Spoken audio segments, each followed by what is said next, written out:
Olá, muito bom dia para você que está acompanhando o programa TVI News. Meu nome é Bárbara, estamos começando mais uma edição de hoje e temos muitas notícias para você. Vamos falar de algumas mudanças que vai acontecer na Imasa, o sistema de abastecimento de água de Itabuna.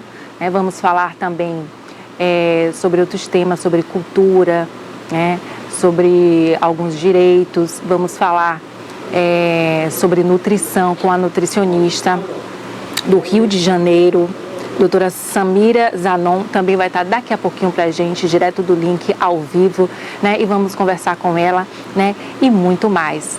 Vamos começar com a previsão do tempo para as principais cidades da região. Previsão do tempo para Ilhéus, temperatura máxima 26 graus, mínima 19 graus, probabilidade de chuva 24%, tempo parcialmente nublado. Para Itabuna, temperatura máxima 27 graus, mínima 17 graus, probabilidade de chuva 12%, tempo também parcialmente nublado. Em Buerarema, temperatura máxima 27 graus, mínima 17 graus, probabilidade de chuva 11%. Em Buerarema também o tempo parcialmente nublado. Em Itacaré, temperatura máxima 26 graus, mínima 21 graus, probabilidade de chuva 16%. E o tempo lá está ensolarado.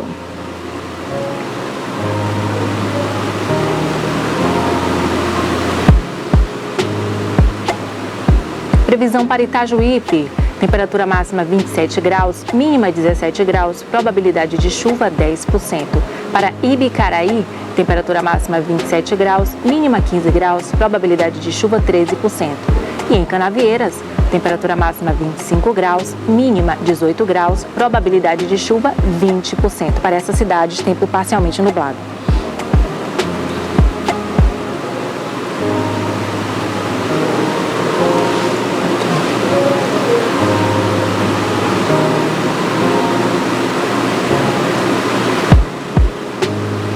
Em Salvador, temperatura máxima 26 graus, mínima 23 graus, probabilidade de chuva 15%.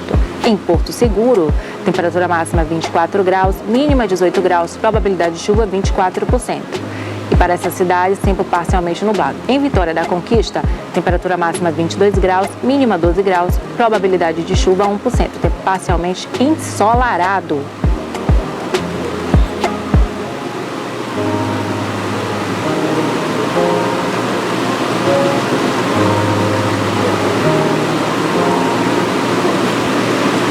E é isso aí. Você acompanhou agora a previsão do tempo para as principais cidades da região, para você já ir se programando, como vai ser o seu dia hoje. Então, nós vamos conversar daqui a pouquinho com o presidente da Imasa, o Raimundo Mendes, que vai falar com a gente sobre algumas mudanças que vai acontecer na sua conta de água, E notícias hoje, o trânsito em Itabuna, ele está um pouco congestionado, devido a algumas mudanças que tiveram por causa do Itapedro, Então, a Avenida Princesa Isabel, está tendo muitas reclamações ali dos motoristas de veículo, porque o trânsito ele está congestionado e ainda não foi retirado ali aquela estrutura, E ainda não foi ainda liberado o trânsito, Então, chamar a atenção aí do CETRAN de Itabuna para essa questão, para poder regularizar, normalizar o trânsito da cidade logo, porque está tendo muitas reclamações a respeito disso. Olha, você que está acompanhando o programa TVI News também pode nos acompanhar através do YouTube ao vivo, que lá a nossa transmissão é aberta pelo canal TVI Oficial, tá bom? No YouTube, a nossa plataforma digital. Também pode acompanhar pelo Facebook, no nosso canal do YouTube, através do facebook.com/TVI Play Live, E também pode acompanhar pelo canal a cabo 24.2. Vamos iniciar hoje o nosso programa conversando com o presidente da Imasa, o Raimundo Mendes Filho, Ele já está aqui com a gente. Bom dia, Raimundo, tudo bem? Bom dia, Bárbara, tudo bem? Bom dia aos telespectadores da TVI. É um prazer estar aqui e agradecer por esse espaço aí para a gente poder esclarecer e passar para os telespectadores um pouco das mudanças que vão ocorrer aí na entrega das novas contas. É verdade,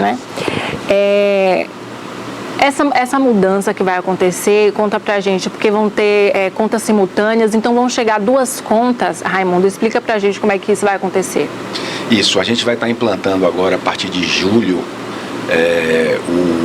a leitura simultânea, né? O que é que significa isso? Significa que o leiturista, quando for na casa do nosso usuário, do nosso cliente, que ele fizer a leitura, automaticamente ele já vai imprimir a conta e entregar. É mais ou menos como funciona com a Coelba hoje, né? Que tem aquelas maquininhas que imprimem na hora e entrega a conta. Então, o que é que acontece? Hoje, nossas contas, o leiturista vai na casa do usuário, faz a leitura, nós temos que enviar um arquivo para uma empresa de Salvador para fazer a impressão dessas contas, ela manda essas contas impressas e nós voltamos na casa do usuário para fazer a entrega dessas contas. Então, o período entre a leitura e o vencimento da fatura fica em média de 30 a 40 dias. Agora, com a implantação da leitura simultânea, a conta vai ser entregue ao mesmo tempo. Então, o que é que pode acontecer? E por isso nós estamos divulgando massivamente para que o usuário ou cliente não se preocupe ao receber duas contas. As contas que foram lidas em junho, elas vão receber agora em julho. Porém, com o vencimento em julho. Porém, quando o leiturista for fazer a leitura de julho, que é com vencimento em agosto, ele também já vai entregar essa conta. Então, apesar do usuário receber duas contas no mesmo mês, a data de vencimento não será alterada. Ele vai ter a conta com vencimento em junho e a outra conta com vencimento em julho. Não vai alterar em nada o desembolso dele, quanto ao pagamento da conta. Os vencimentos não se altera, apenas a conta física que vai ser entregue com o vencimento mais para frente, né? Ele vai agora receber a conta e poder se planejar melhor, programar com 30, 40 dias para pagar essa conta. Certo. Com relação aos imóveis que não têm hidrômetro, como vai funcionar? Eles vão estar recebendo a conta nesse novo formato ou não? Vão também, porque o leiturista ele faz um roteiro, né? Independente do imóvel ter hidrômetro ou não, ele vai de casa em casa e nesse momento ele vai imprimir a conta deste usuário que não tem hidrômetro pela tarifa mínima e o usuário vai receber normalmente. Ele também pode acontecer de receber duas contas no mesmo mês, mas lembrando, os vencimentos vão estar distintos. Uma conta vai estar com vencimento em julho e a outra conta com vencimento em agosto. Agora teve essa coisa que tem alguns agentes credenciados, né, que não são credenciados e aí de repente a pessoa paga a conta e não está constando como paga, né? Explica para o consumidor, a pessoa que está assistindo agora, quais são os agentes credenciados para a Imasa, que a pessoa pode estar pagando ali, no caso que tem aqueles bancos online, né? Qual que a pessoa faz ali e sabe que vai estar pago? Isso, Bárbara, excelente pergunta, porque a gente tem tido alguns problemas, porque principalmente nos bancos digitais, quando o usuário, mesmo ele não sendo credenciado para receber Imasa, o usuário vai lá e coloca o código de barras da Imasa para pagamento da conta, esses bancos estão aceitando o pagamento dessa conta, debitando o valor da fatura do cliente, mas não repassa para a Imasa esse valor debitado porque eles não têm o cadastro, né, o credenciamento junto à Imasa. Então a Imasa hoje trabalha com o Banco Santander, Banco do Brasil e Caixa Econômica, sendo que a Caixa Econômica tem toda a rede de lotéricas também, onde pode fazer o pagamento. Então é muito importante que os usuários se atentem e façam pagamentos apenas nesses bancos, para que evitem que ocorra um possível corte de sua conta, já que para a Imasa, pelo banco não ter repassado esse valor, a Imasa entende que essa conta não foi paga, né? O sistema, na verdade, entende que essa conta não foi paga, porque não foi recebido o valor, não foi dado baixa, e isso pode gerar uma ação de corte nessa residência. Então é muito importante que ela faça o pagamento apenas nos bancos credenciados, que são Santander, Banco do Brasil e Caixa Econômica. Certo. Santander, Banco do Brasil e Caixa Econômica. Você que está assistindo já fica ligado para você não fazer o pagamento num agente que não é credenciado e depois você ter o problema, né, Raimundo? Então, assim, Raimundo, a gente também soube que a Imasa, ela está tendo, né, investiu na modernização da estação de tratamento de água. Conta pra gente sobre esse investimento, sobre essa mudança. Na verdade, a gente vem ao longo dessa gestão tentando modernizar a Imasa, tanto na questão da parte industrial, né, que é na produção de água, quanto na distribuição e também nessa questão de tecnologia, que é o caso dessa leitura simultânea. Então nós estamos com esse projeto Mais Água aí, né, que está em andamento, que é um projeto que visa melhorar a distribuição de água e atingir imóveis que hoje só recebem água muitas vezes uma vez a cada 15 dias. E nesses casos, nesses bairros que vão ser atendidos, eles vão receber água 24 horas na torneira. Além do Mais Água, nós estamos também modernizando a parte da indústria, né, da produção de água. Nós estamos em fase de troca dos decantadores, que são decantadores muito antigos, desde a época de Embasa, e nunca foi feita nenhuma modernização. Então nós estamos substituindo pelo um decantador mais moderno. Já fizemos dos 3 decantadores que a Embasa tem, nós já substituímos 2 e vamos começar a substituição do 3º agora. E também estaremos fazendo a modernização do sistema de filtragem.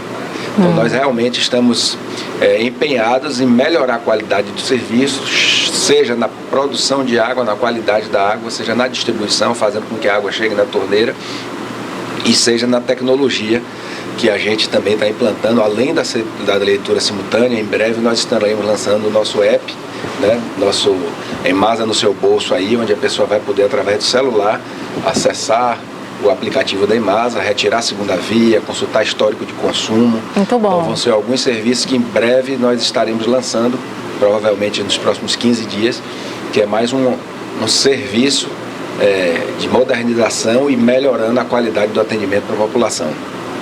É muito importante facilitar, né, a vida do consumidor, né, no caso. Quando você falou da fatura de julho, presidente, você estava só dando um exemplo, ou essa mudança já vai acontecer agora em julho, essa mudança da conta simultânea? Conta pra gente, quando é que vai chegar essa mudança na casa do consumidor? Já agora em julho. Já agora em julho. Agora em julho, não são todos os consumidores, mas alguns, porque isso depende da data de vencimento de sua conta. Sim.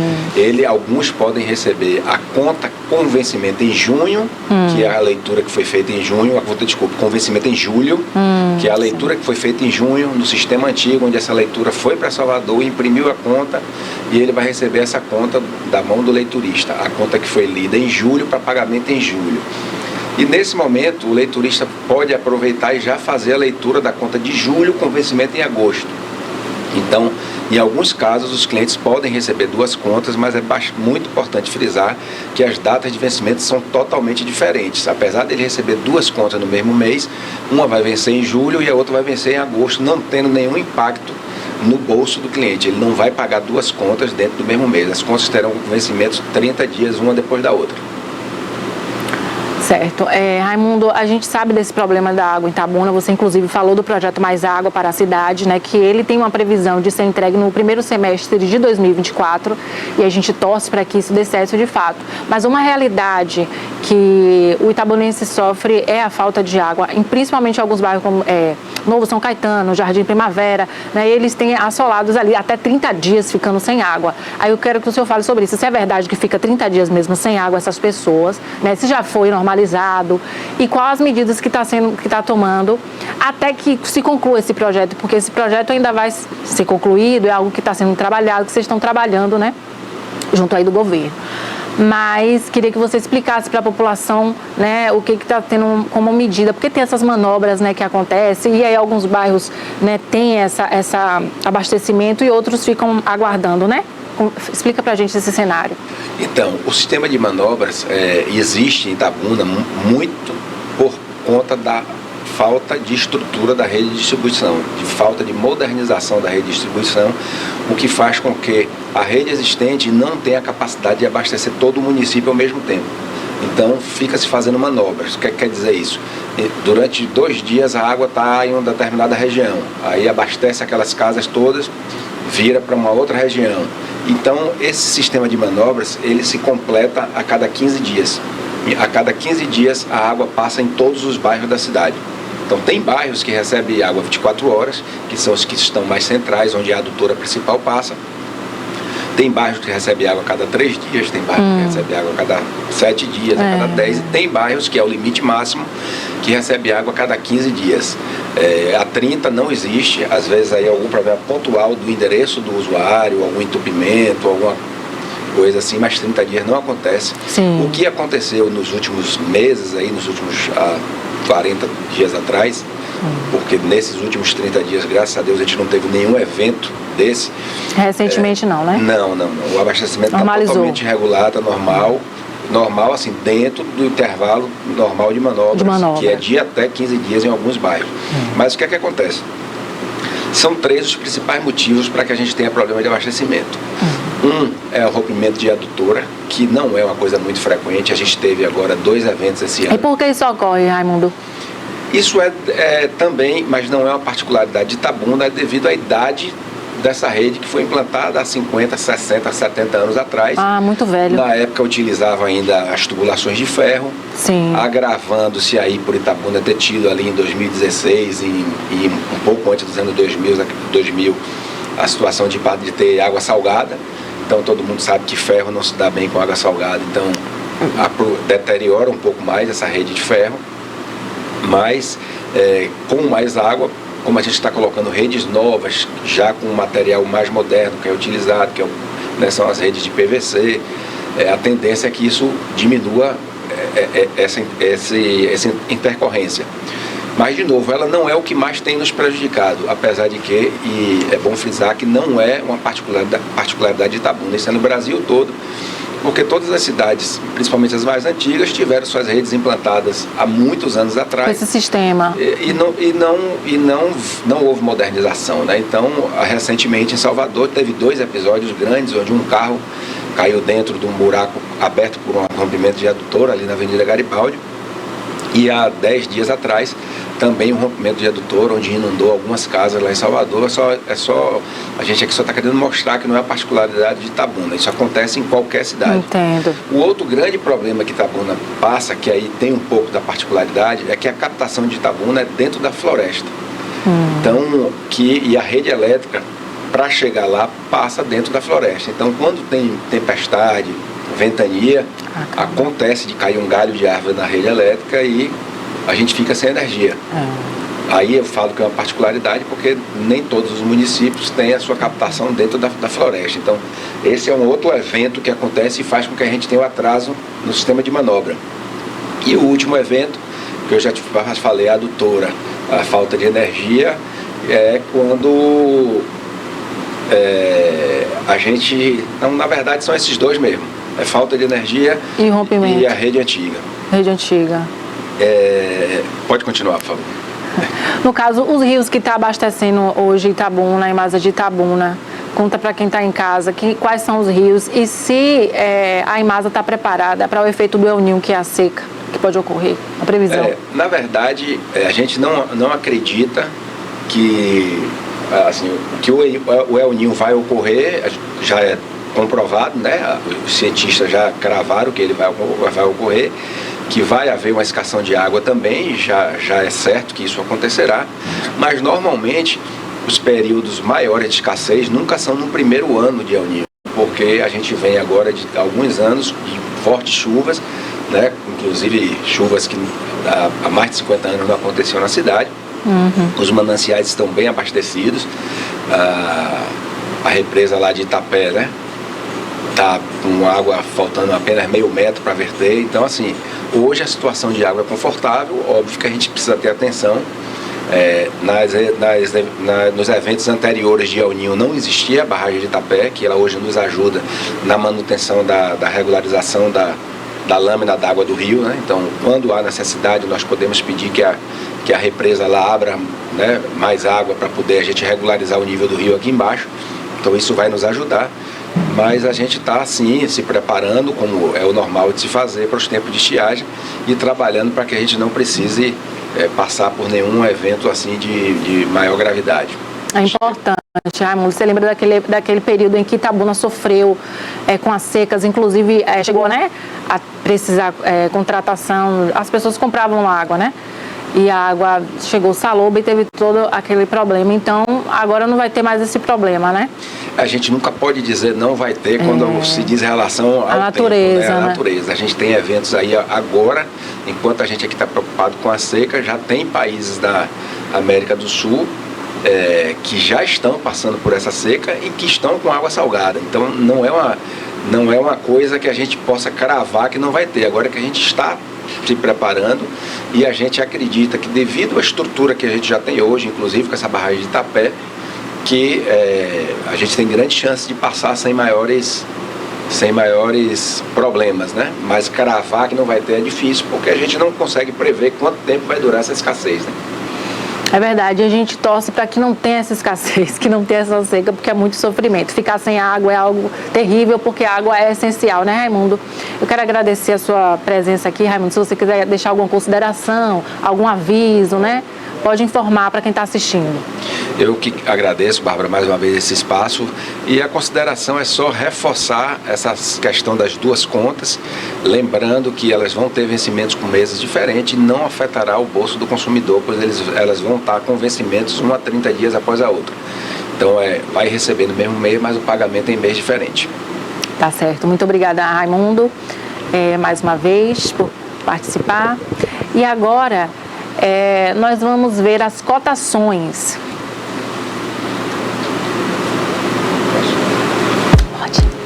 A cotação arroba do cacau em Itabuna, R$ 218,15.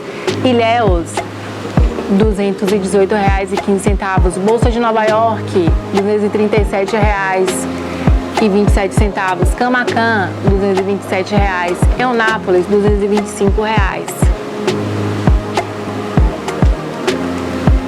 O arroba do boi 15 quilos, Feira de Santana, R$ 220. Itapetinga, R$ 200. Teixeira de Freitas, R$ 230. Salvador, R$ 230. Eunápolis, R$ 205.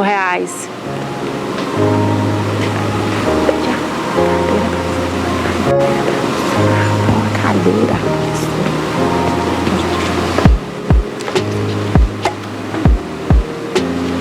Café Arábica, saca 60 quilos, Barreiras, R$ 825. Vitória da Conquista, R$ 830. Bolsa de Nova York convertida em real, R$ 1.051,75. Luiz Eduardo Magalhães. Café Conilon, em Eunápolis, R$ 685. E Itamaraju, também R$ 685.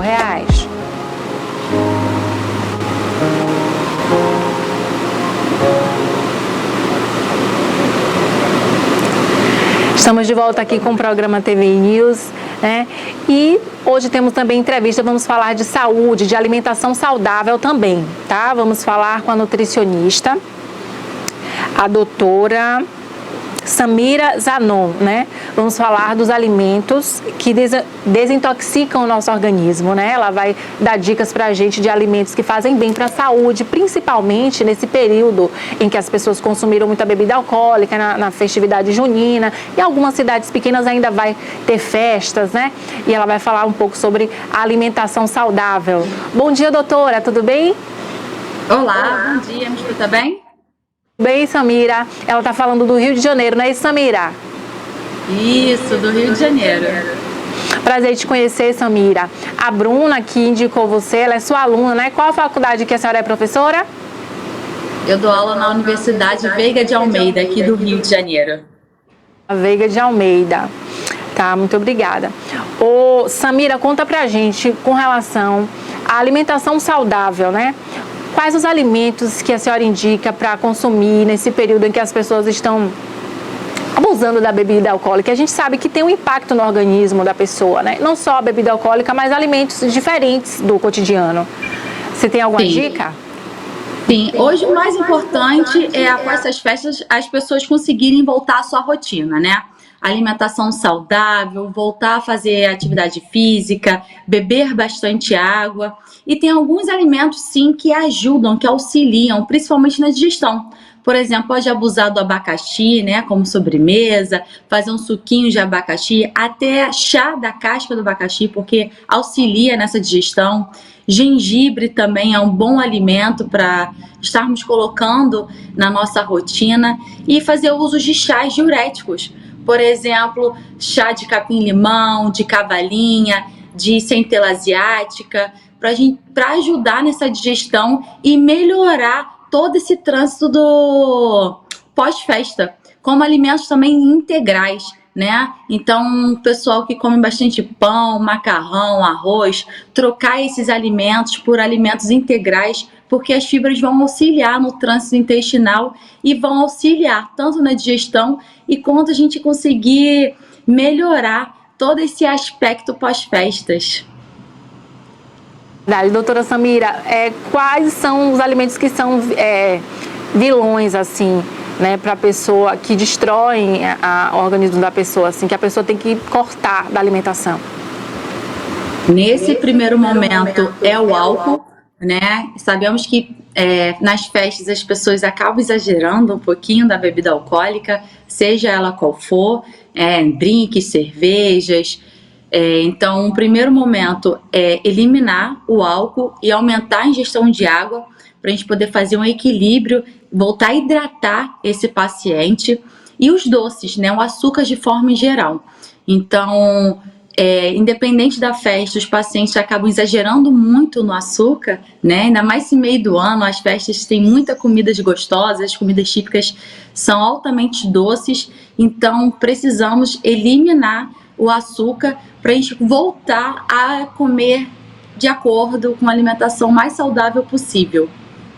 Verdade. Nessa reeducação alimentar é muito difícil, assim, a senhora que já acompanha, né, que tem os alunos, que tem os pacientes, a senhora também atende ou só atua como professora? Não, eu atendo também. Eu sou nutricionista clínica, né, fiz minha formação na Universidade Federal do Rio de Janeiro e também fiz nutrição esportiva pela Nutmed. Então, eu atuo também, eu atendo meus pacientes no consultório e após meu mestrado em Ciências Biomédicas que eu comecei a dar aula na Universidade Veiga de Almeida, que eu dou aula para os meus alunos de dietoterapia e de bioquímica atualmente. Muito bom. Nessa sua vivência, né, com as pessoas que estão iniciando a reeducação alimentar, né, qual é a principal dificuldade dessa transição? Hoje é ter uma constância, porque eles iniciam a dieta, iniciam a fazer uma boa alimentação e param no meio do caminho, né? Ou então no final de semana, porque teve uma festa, teve uma comemoração e acaba se despedindo do plano alimentar. E não é assim, né? É um dia após o outro. Só porque, o final de semana eu tive uma festa, eu exagerei, segunda-feira é vida normal, é retornar à rotina. Pegar o plano alimentar, seguir ele, se alimentar, beber bastante água, fazer atividade física, é uma constância. Com a constância nós temos nossos resultados, né? Não deixar achar que em uma comemoração, um final de semana estragou tudo. Ninguém engorda por uma refeição. Ninguém saiu do plano alimentar e com isso conquistou uma alta porcentagem de gordura. Não é assim que funciona, né? Então, são vários dias, são vários erros para a pessoa cometer para a gente chegar ao excesso de peso. A pessoa tendo uma constância da alimentação, de treino, né? Tudo direitinho, conforme é conversado na consulta, a gente tem ótimos resultados e assim vamos conseguindo aí bater todas as nossas metas que a gente prescreve, que a gente traça na hora da consulta. Verdade, doutora. Tem que ter compromisso e responsabilidade, tem que ter determinação, senão não consegue, né, essa mudança. E não desistir, né? Não desistir, porque cada dia é único. Tem dias que a gente se sente mais motivados, tem dias que estamos mais tristes, mas é não deixar se abalar. Respirar, vambora. Exagerei nas festas, tudo bem, não tem problema. Vamos voltar para o plano. O que tem agora no plano? Qual é a próxima refeição? Quais são as quantidades? Quais são os alimentos que estão prescritos? Eu preciso agora meu horário do almoço. Então vamos seguir o plano e vamos fazer aquele prato bem bonito. Não é compensar também. Muitos pacientes querem compensar. Exagerei no final de semana, vou ficar o dia todo na academia. Não funciona assim. É só voltar para a rotina. Volta para o seu treino direitinho, retorna a sua alimentação, que com os dias se passando, o próprio corpo ele vai expulsando esses alimentos. Eles vão diminuindo essa retenção de líquido que foi feito durante as festas, durante o final de semana, e você consegue voltar ao seu corpo. Doutora, com relação à obesidade, né, quando você tem esses pacientes assim com esse problema, no caso, é a dieta somente resolve? Ele não precisa necessariamente fazer exercício físico para estar eliminando? Se ele mudar somente a dieta, ele consegue obter aí o emagrecimento ou não? Sim, sim. Só com a dieta hoje, né, só com uma reeducação alimentar, nós conseguimos reverter a questão da obesidade. Só que com a atividade física fica tudo mais fácil. Por quê? Com a atividade física a gente libera vários hormônios da satisfação, do desejo. Então esse paciente ele se sente mais apto, ele se sente mais leve e acaba que gasta caloria. Então esse processo de emagrecimento ele se torna-se mais rápido também. Verdade. Porque temos alguns exames que eles melhoram com a atividade física. Por exemplo, o colesterol. O colesterol é uma dosagem que a gente consegue converter com a atividade física. Quanto mais atividade física ele fizer, né, essa constância da atividade física, junto com a alimentação saudável, a gente consegue melhorar todo o perfil lipídico desse paciente. Então, vamos dizer assim, que eles precisam dar juntos. Não é só atividade física, não é só a dieta, mas uma mudança de estilo de vida. Atividade física, uma alimentação saudável, prescrito por uma nutricionista, né? Que isso é muito importante. Não fazer as dietas da moda, porque a dieta da moda não é para todo mundo. Estratégia alimentar não pode ser também para todo mundo. Você precisa verificar qual é a história daquele paciente, qual é o histórico, quais são as recomendações para aquele paciente, porque aí o plano ele é adequado da melhor forma para esse paciente, para ele conseguir praticar, colocar em prática esse plano alimentar. Porque o plano alimentar bonitinho, no celular, no aplicativo, no papel, ele é lindo, ele é perfeito, mas será que funciona para aquele paciente? Então, por isso que a gente bate tanto na tecla falando sobre uma alimentação individualizada para aquele paciente, porque a gente leva tudo isso em consideração, o histórico, os hábitos alimentares. Então, com uma mudança de estilo de vida, conseguimos sim reverter todo esse histórico da obesidade do paciente. Muito bom, doutora Samira. Deixa eu te perguntar com relação a pessoa que quer ter uma alimentação saudável, mas não tem um poder aquisitivo, né? Porque, assim, tem muita queixa que diz que é caro você comer bem. Uhum. Mas, assim, será que a senhora tem alguma dica de alimentos mais baratos, mais acessíveis, para que a pessoa que queira mudar, né? Fazer uma reeducação alimentar, mas não tem aí muito dinheiro? Sim.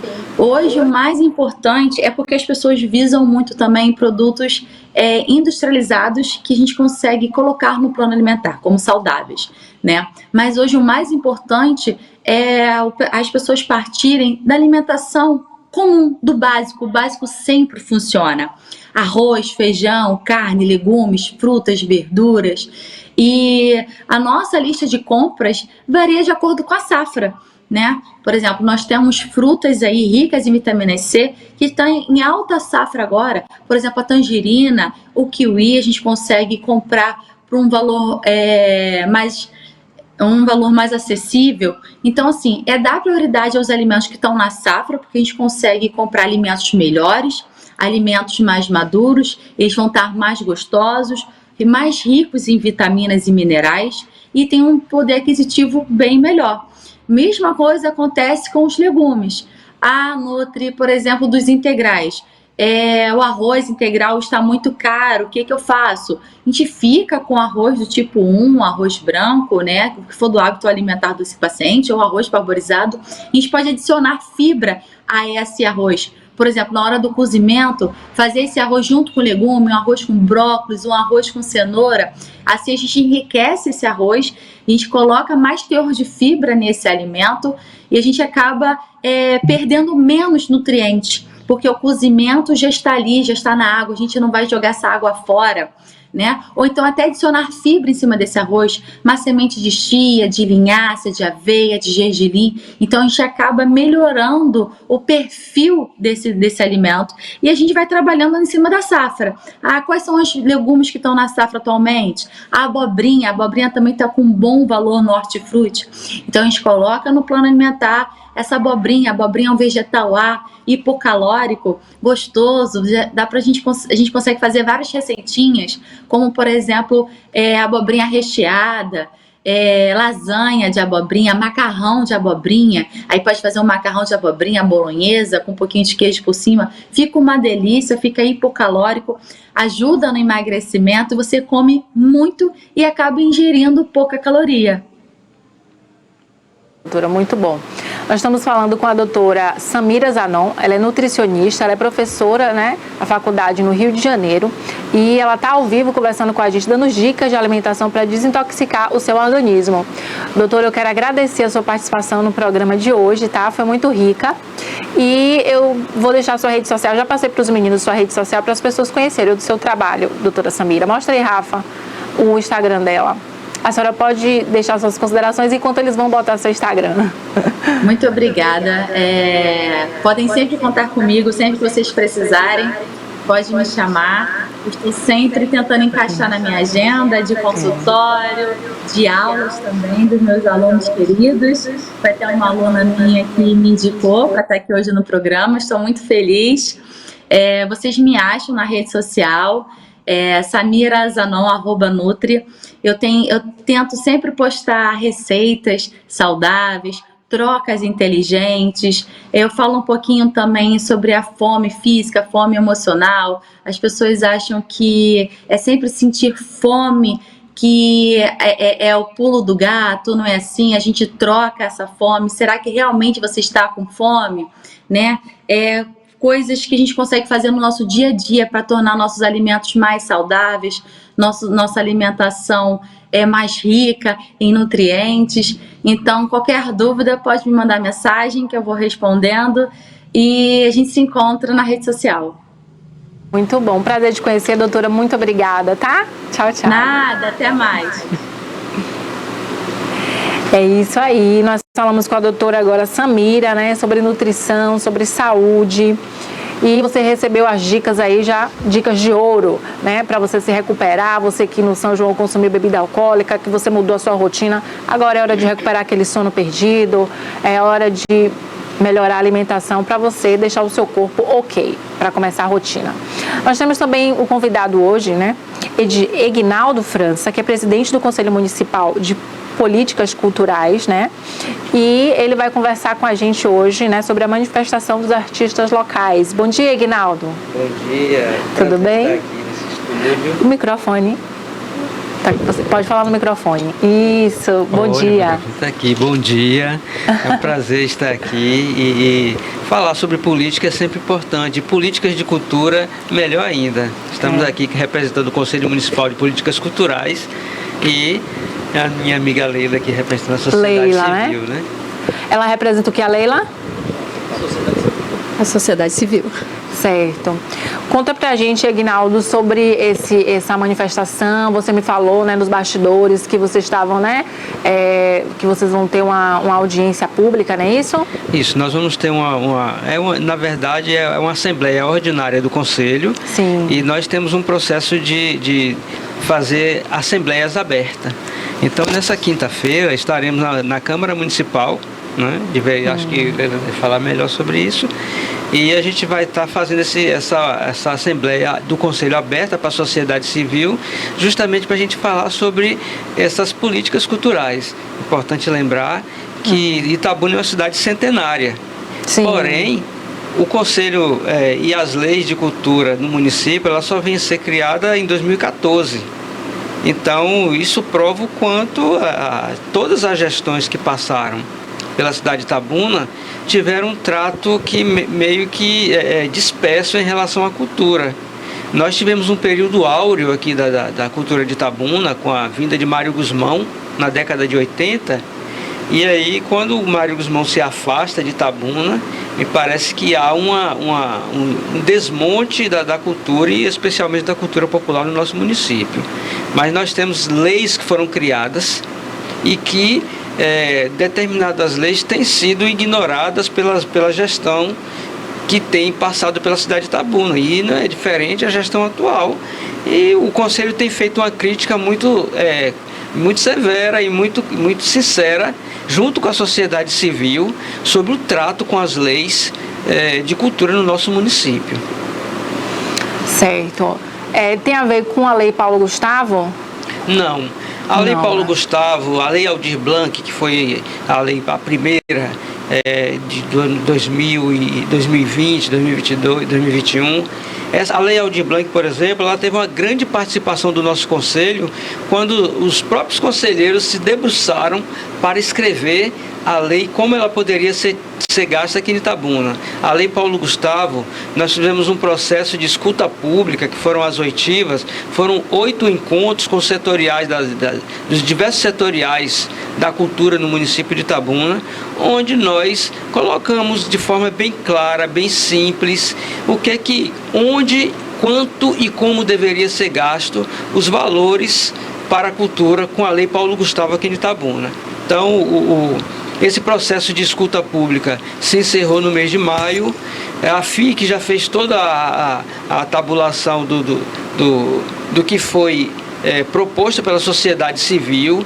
Já foi, inclusive, feito o plano de trabalho da Lei Paulo Gustavo pela FIC, já foi sintetizado e já foi também publicado no portal da cultura.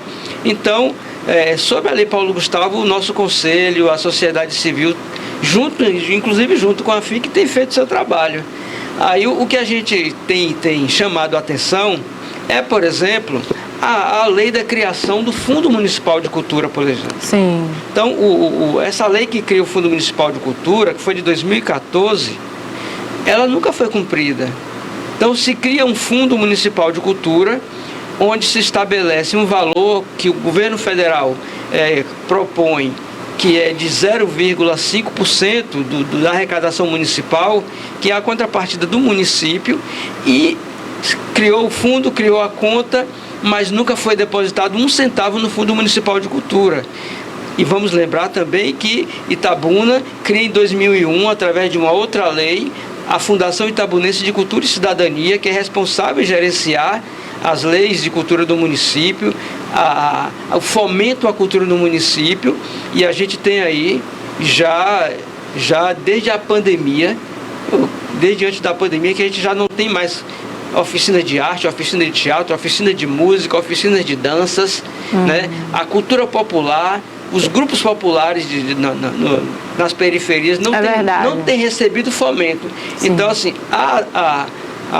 o foco da cultura local no município atualmente tem sido para grandes festas, e isso tem provocado, inclusive, a classe artística, que esse manifesto do Conselho Municipal de Políticas Culturais, ele vem com a força da sociedade civil, que propõe ao Conselho um chamamento à atenção da sociedade, porque a forma como está sendo utilizado as verbas públicas no nosso município não está contemplando os artistas e a sociedade cultural aqui na cidade de Itabuna.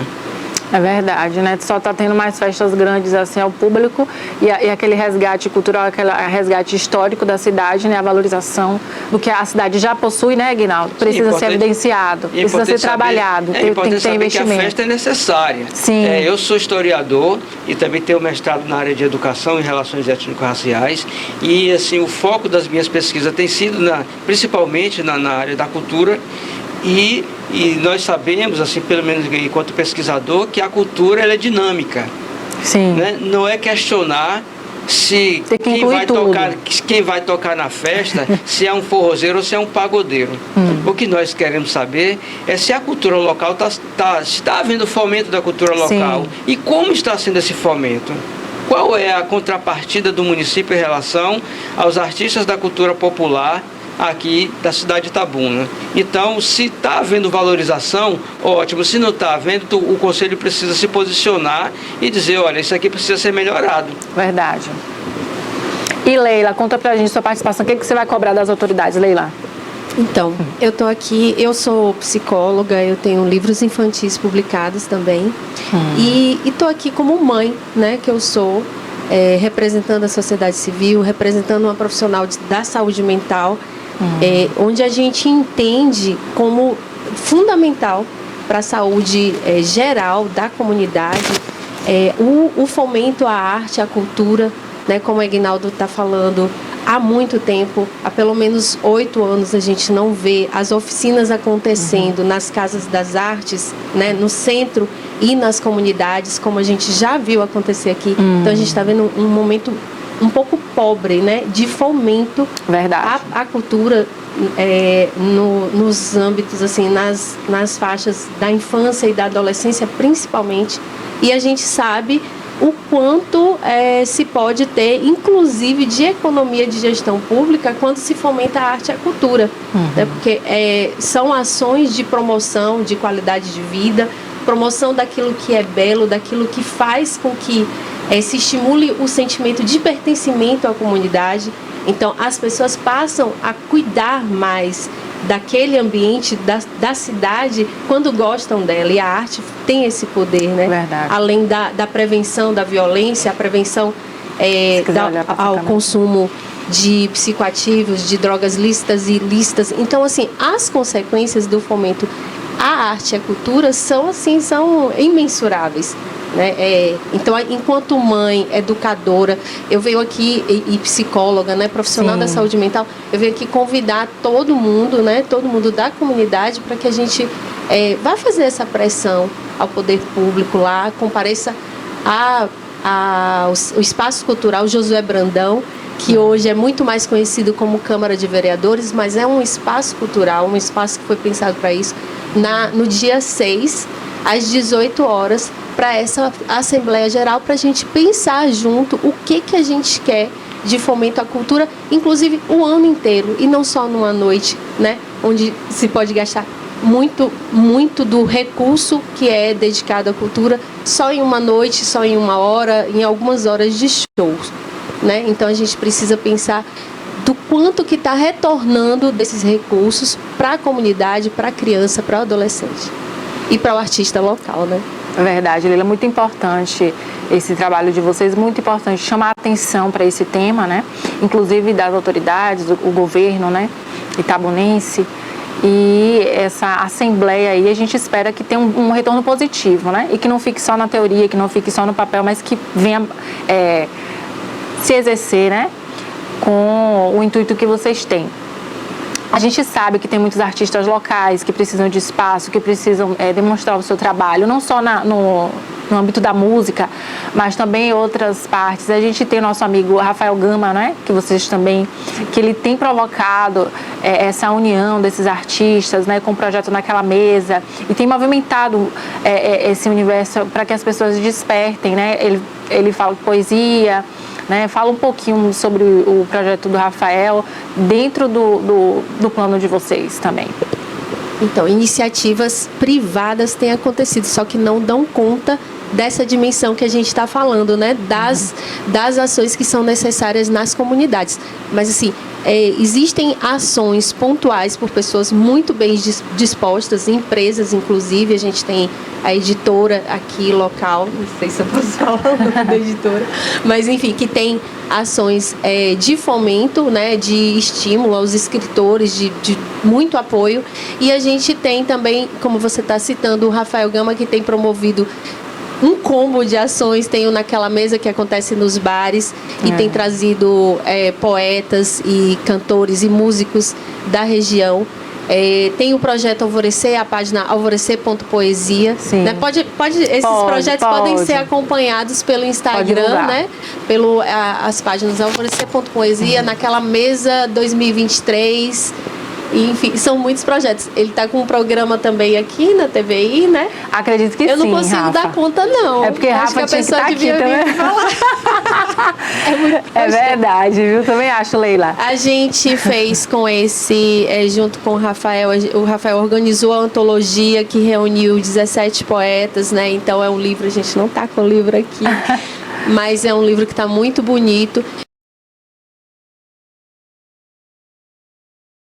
Então, essas ações São importantes. têm estimulado o artista, o escritor, o poeta local. E agora a gente precisa desse retorno para a comunidade também, né? A gente Verdade. precisa cuidar dessa criança, desse adolescente que está sem as oficinas. Eram oficinas maravilhosas, né? De escultura, de pintura, de música, dança, né? O próprio Aguinaldo tem uma ação maravilhosa, né, com o Encantarte, mas assim, não tem perna para abranger todas as comunidades de Itabuna, né? Não é necessário um apoio, A não é gente isso, Leila? precisa que essas ações sejam parte do nosso cronograma público, Sim. né, anual, né, que esteja bem dentro do nosso orçamento mesmo de investimento à cultura.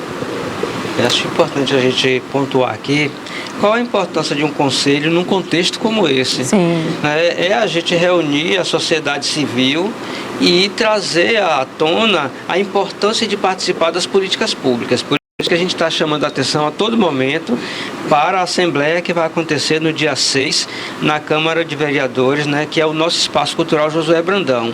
Importante lembrar que, para além das iniciativas privadas, Itabuna, a cultura pulsa. Nós temos aí um centro de cultura que já está quase há 10 anos sem funcionamento. Então, muitos artistas, muitos pais de famílias, artistas, dependiam daquele centro de cultura, onde tinham aulas de música, de dança, de teatro, de percussão, de capoeira. Hoje é o centro de cultura que está com uma reforma que nunca acaba. Então, é importante os artistas ocupar aquele espaço, mas da forma que está, não tem condições. Então, da mesma forma que a gente chama a atenção do governo municipal para o descaso com as políticas públicas no município, também o governo do estado precisa se posicionar em relação ao Centro de Cultura Donias Filho. E lembrar, quando eu digo que a cultura pulsa no município, a gente está falando para além de um projeto como o do professor Rafael Gama. Sim. Porque nas periferias a gente está tendo aula de capoeira. Nós temos capoeiristas aí, professores de capoeira, que estão dando aula no meio da rua. Nós temos ali no bairro Pedro Jerônimo um professor de capoeira que dá aula no meio do asfalto, no meio do Não tem esgoto, apoio, da né, lama, Aguinaldo? certo? Tem um asfaltozinho, mas ali não tem estrutura. Nós temos o mestre China que depois de 43 anos perdeu o seu espaço de capoeira. Hoje temos ali o contramestre Cláudio que trabalha com o mestre China ali no Caique. O Caique está em reforma, então ele está dando aula numa praça, também no tempo aberto. Então, onde é que estão as políticas públicas desse município que não está vendo? E os grupos de danças da periferia? E a dança afro do Encantarte? Onde é que está? A gente está ocupando espaço que é da escola, mas a gente poderia ter espaços culturais na periferia. Claro. Certo? Então, eu poderia aqui citar, porque eu conheço a nossa cidade de ponta a ponta, eu já dei aula na Nova Califórnia, em Ferradas, eu conheço a nossa periferia com uma palma da minha mão. Eu poderia citar aqui todos os grupos de cultura da periferia que precisam de fomento, precisam de ajuda. Sim. E nesse momento não estão sendo contemplados. Então é importante saber que um conselho precisa chamar a atenção das políticas, dos tratos com as políticas culturais, e esse é o nosso papel. Não é de crítica à gestão, de crítica política partidária, não. É o momento de uma crítica construtiva, de dizer que o nosso governo precisa pensar de forma prática e respeitosa com a política pública do nosso município. Se os artistas do município estão reclamando, se os fazedores da cultura popular estão reclamando, é porque algo está errado. Nós não estamos sendo contemplados com as políticas públicas no nosso município. Então está no momento da sociedade civil se juntar ao conselho, porque não adianta só Aguinaldo França, não vai, tem uma ação civil, inclusive, que foi movida tentando, questionando essas questões, mas uma ação civil sem o apoio da sociedade civil não é ação civil, é a ação de uma pessoa. Sim. A sociedade civil precisa se posicionar, participar do conselho, não é apontar o dedo, é chegar junto para propor as políticas públicas. Agora o governo federal, nós temos uma nova ministra e já estamos voltando ao processo de conferências de cultura e já estamos pensando em preparar a nossa conferência municipal de cultura aqui da cidade de Itabuna. Então, esses artistas já estão se reunindo, já estão pensando num processo de pré-conferências.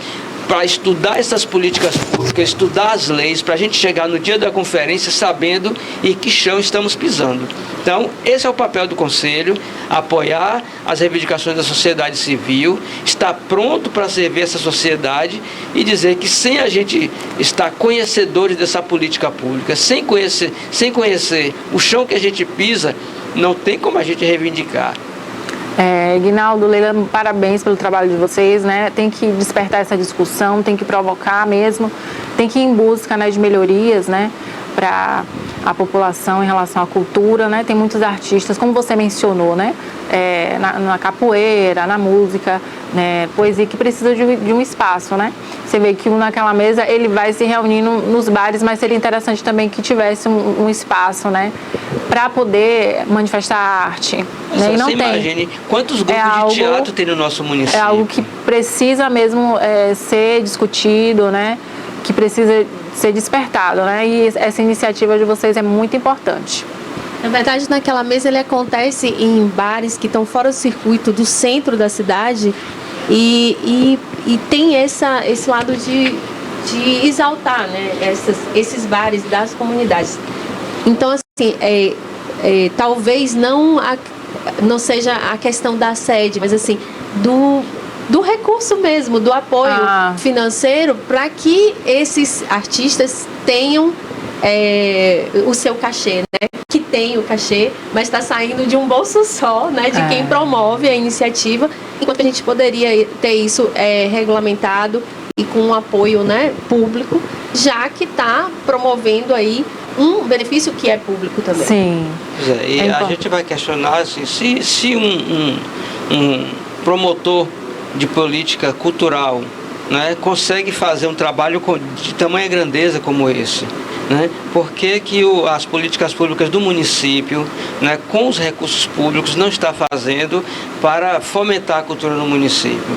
Então, se é possível gastar 1 milhão, 2 milhões, 3 milhões ou 5 milhões numa festa pública, por que não se deposita 300 e poucos mil reais no Fundo Municipal de Cultura, por exemplo? Então, é o que a lei estabelece. 5% da arrecadação do município dá aproximadamente pouco mais de 300 mil reais. Mas se gastou muito mais com uma festa pública. Por que não se deposita? Esse valor nunca foi depositado. Então, não é uma crítica apenas ao governo atual. E não adianta dizer assim, não, no meu governo, os governos passados pode chegar aqui e dizer assim, na minha época, não. Não, minha época não. Que estava a mesma coisa, né? Nenhum dos que passaram depositaram o dinheiro no Fundo Municipal de Cultura. Nenhum. Então, se não depositaram, por que não depositaram? Esses que passaram também deveriam ser questionados e deveriam também se pronunciar. Sim. Porque não basta só a gente apontar para a gestão atual, porque a gestão atual também está fazendo igual aos que passaram. Não deram o trato devido ao Fundo Municipal de Cultura. E não se trata de o Conselho não ter questionado, porque esse Conselho, ele já protocolou, inclusive, pedindo reunião com o prefeito municipal para discutir essa questão das políticas públicas. Nós temos um Conselho que não tem lugar para se reunir. Todo ano, todo mês, quando acontecem as assembleias, a gente precisa ficar pedindo espaço a um e a outro, mandando ofício para um, mandando para outro, porque nós não temos um espaço para se reunir. Então, no ofício que a gente encaminha para o prefeito, a gente está solicitando. Nós soubemos que uma sala está sendo preparada ali no espaço Josué Brandão, para ser a secretaria do Conselho, mas assim, não é um espaço que vai acolher uma sociedade civil, como por exemplo, a assembleia que a gente vai fazer na quinta-feira. A gente vai ter um número grande de pessoas, então a gente precisa de um espaço adequado para receber essas pessoas. O Conselho não tem. Um conselho que não tem uma cadeira, não tem um computador, não tem uma mesa. Tudo isso vai ser reivindicado, né, Guilherme? Então, assim, a gente precisa estar junto. Por isso que a sociedade civil precisa estar junto com o Conselho. Porque não basta só a gente apontar o dedo, mas a gente precisa saber, além do chão que a gente está pisando, o que temos feito e o que pode ser melhorado para a gestão desse Conselho. Então é isso que a gente está reivindicando, é isso que a gente vai trazer à tona nos debates de quinta-feira na Câmara de Vereadores. Muito importante. O que a gente também pode lembrar, ressaltar, né, a importância da cultura para os jovens, adolescentes, né, que muitas vezes vão para os maus caminhos, né, das drogas, das maus amizades, e estando ele com a mente ocupada, né, ali fazendo a capoeira, fazendo a música, teatro, enfim, qualquer atividade, né, ele vai estar ocupando ali a tarefa diária dele, então ele não vai estar no crime e nem é uma coisa que vai desvirtuar. Olha, a cultura, então os governantes têm que lembrar dessa importância, né? Bem como o esporte também atua dessa maneira. Então isso é algo que requer a atenção deles. A cultura é uma dimensão que ela vai trabalhar esses aspectos, mas onde não existe políticas públicas, o crime pode imperar. Então a gente não tem que falar apenas da cultura. A educação, como é que está a escola na nossa periferia? Está ótima? Como é que está? A escola funciona? Uma coisa puxa a outra. A escola funciona? Como é a alimentação escolar nessa escola? Como é a merenda escolar dessa escola? Como é que os nossos professores estão sendo tratados? Como é que é a unidade de saúde do seu bairro? No seu bairro tem uma quadra poliesportiva? No seu bairro tem um galpão onde o seu filho, sua filha pode ter uma aula de capoeira, de dança, de percussão ou de artes plásticas? Está acontecendo isso?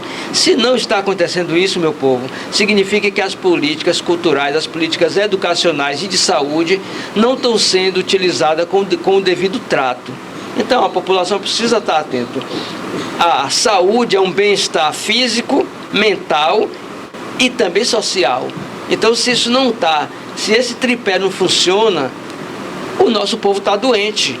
Nós não temos uma cultura, nós não temos o trato com as políticas culturais, o trato com a educação, o trato com a saúde. E se eu for citar outras coisas, aqui a gente vai ficar um dia inteiro, temos assuntos para poder discutir. Né? Muito bom, Mas a cultura do falta isso, falta aquilo, falta aquilo. Então é interessante que as pessoas participem, mas essa falta também a gente chama atenção. A sociedade civil precisa estar alerta. Nós não precisamos pensar nas políticas culturais só em época de eleição. A gente precisa pensar nas políticas culturais como o pão de cada dia. A política cultural precisa ser o nosso pão de cada dia. Porque o artista que está lá na voz do violão, o poeta que precisa lançar o seu livro, o escritor que precisa lançar o seu livro, o ator que precisa encenar o seu espetáculo, o diretor que precisa fazer o seu trabalho, precisa do fomento. Onde estão as políticas de fomento? São essas políticas que o nosso Conselho Municipal de Políticas Culturais tem o dever de cobrar, né, ao poder público. O nosso papel é esse. Além de fiscalizador, é também propositor, que a gente está aqui para propor, e também contribuir para que essas políticas sejam acessíveis ao povo. Então, esse é o nosso papel. E a gente está aqui se colocando nessa condição de contribuir mesmo. Então, eu espero que a gestão entenda, né, esse papel do Conselho. E existe também dentro da Fundação Itabunense de Cultura e Cidadania, que é o que a gente também está questionando no manifesto, na carta, que é o papel de um Conselho Deliberativo que foi instituído na FIC desde 2001. E esse Conselho Deliberativo não é consultado para nenhuma ação da Fundação Itabunense de Cultura e Cidadania. Quem faz parte desse conselho? Representantes do Conselho de Cultura, representantes da Secretaria de Educação, representantes da FIC. Existem vários representantes nesse Conselho Deliberativo que compõe a Fundação Itabunense de Cultura e Cidadania, e esse conselho não é consultado. O Conselho Municipal de Políticas Culturais, muito menos, não é consultado para a prática ou elaboração dessas políticas públicas. Então, o que a gente tem questionado é essa falta de diálogo, né, institucional que não tem acontecido, e eu não vou dizer que é uma coisa atual não, viu? Nunca aconteceu. Então, é importante esclarecer quando vir algum político falando, aí Aguinaldo já está falando, né? É importante, não adianta vir outro que passou por aí. Eu já fui, na minha época era assim, é mentira. Se falar isso, já desmistificou antes de vir. Nunca consultaram o Conselho para perguntar quanto vão gastar para vir a banda X ou Y para Itabuna, para contratar a bailarina Y ou X para Itabuna. Nunca consultaram o conselho. Então o que a gente tem perguntado e tem chamado a atenção é que, se existe um conselho, por que esse conselho não é consultado para discutir essas políticas culturais? Por que o conselho não é consultado para dizer quanto vai ser gasto com a música, com o teatro, com o rap, com a capoeira, com as outras partes da cultura popular do nosso município? Então, se não é consultado, nunca foi consultado. Então, a gente está chamando a atenção que existe uma classe artística aqui em Itabuna, existe um conselho, existem produtores culturais com formação belíssimas, pessoas do nível de graduação, de pós-graduação, de mestrado ou doutorado, pessoas que têm se pautado e deixado sua vida em prol da pesquisa e da cultura, e essas pessoas não são consultadas na hora de elaboração dessas políticas públicas. Então, assim, a sociedade civil está de parabéns por ter se aproximado do Conselho nesse momento, né, de estar questionando e de estar fazendo proposta para o Conselho, porque é importante lembrar isso, que essas propostas que estão sendo elaboradas nesses encontros, a gente já criou vários grupos de trabalho, grupo de trabalho que discutiu esse manifesto, grupo de trabalho que está pensando a Conferência Municipal de Cultura, tem vários grupos de trabalho já atuando no nosso município, composto pela sociedade civil e integrantes do Conselho, porque junto esse diálogo da sociedade civil com o Conselho, a gente vai chegar a proposta que se aproxime do que é o anseio da sociedade, né?